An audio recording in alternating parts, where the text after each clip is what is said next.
ఆ తల్లి శంకర భగవత్పాదులు చేసినటువంటి కనకధారా స్థవానికి అనుగ్రహించి 1:48 సేపు స్వర్ణ ఉసిరికలు కురిపించి, అప్పుడు శంకరాచార్యుల వారు బ్రహ్మచారిగా ఉన్న రోజుల్లో భిక్షాటన చేయడానికి వెళ్ళారు. బ్రహ్మచారిగా ఉన్నారు, గురువు గారి దగ్గర శాస్త్రం చదువుకుంటున్నారు. ఆ రోజుల్లో ఉన్న సంప్రదాయాన్ని బట్టి భిక్షకి వెళ్ళి అన్ని ఇళ్ల దగ్గర భిక్షాటన చేసి తీసుకురావాలి.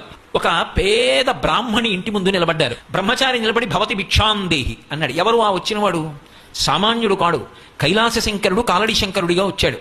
ఆ శంకర భగవత్పాదులు ఇంకా సన్యాసాశ్రమ స్వీకారం కూడా చెయ్యకముందు విద్యార్థిగా ఉన్న రోజులలో ఆయన భిక్షాటనకి వెళ్ళి ఉన్నప్పుడు ఆయన తేజస్సు ఎలా ఉండి ఉంటుందో మీరు ఆలోచన చేయండి.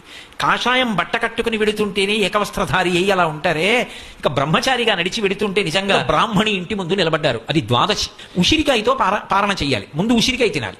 అందుకని కనీసం అన్నం దొరుకుతుందో దొరకదో తెలియదు, కనీసం తినడానికి ఉసిరికాయ ఉంటే ఏకాదశి నాటి ఉపవాస ఫలితం. అందువల్ల ఉసిరికాయ ఏమైపోయిందంటే ఎండిపోయింది. ఆ ఎండిపోయినటువంటి ఉసిరికాయ ఒక్కటి ఇంట్లో ఉంది. ఇప్పుడు ఈ పేద బ్రాహ్మణి ఇంటి ముందుకెళ్ళి బాలశంకరులు నిలబడ్డారు. బ్రహ్మచారి భవతి భిక్షాందేహి అన్నారు. ఆ తల్లి బయటికి వచ్చి చూసింది. మహాతేజోవంతుడు, నమఃకపర్దినీచం యుక్త కేశాయ చ, పెద్ద జటాజూటంతో ఉన్న పరమశివుడి సన్యాసాశ్రమంలో బోడిగుండుతో శంకరాచార్యుల వారిగా వచ్చాడు కదూ, అది శివతేజస్సు. చూసింది. అయ్యయ్యో, ఇంటి ముందు బ్రహ్మచారి నిలబడ్డాడు. ఈ బ్రహ్మచారికి ఏదో ఒకటి వేయకపోతే ఆశ్రమం వ్యర్థమై. పాపం ఆ తల్లికి ఏమి వేద్దామన్నా ఇంట్లో ఏమీ కనపడక కళ్ళంబట నీళ్ళొచ్చి, ఆమె కన్నుల నుండి పడినటువంటి బాష్పధార కనకధారకి ప్రాతిపదిక. అందులో 3 దయాధారలు కలిస్తే కనకధార. ఏవా 3 దయాధారలు?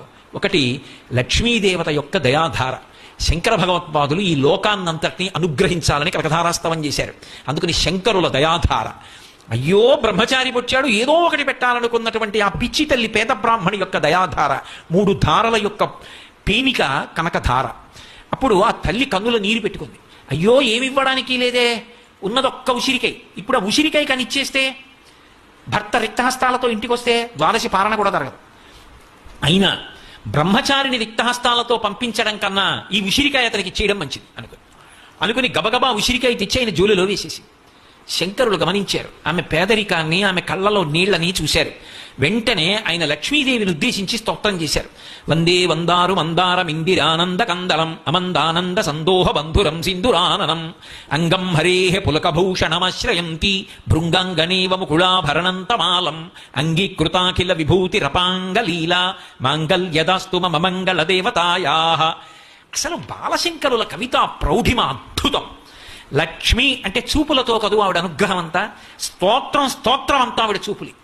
అసలు ఆ చూపుల మీద శంకరాచార్యుల వారు అసలు 5 సంవత్సరముల వయసున్న పిల్లవాడు ఇంత గాంభీర్యమైనటువంటి స్తోత్రాన్ని ఇంత గొప్పగా ఎలా అల్లాడు.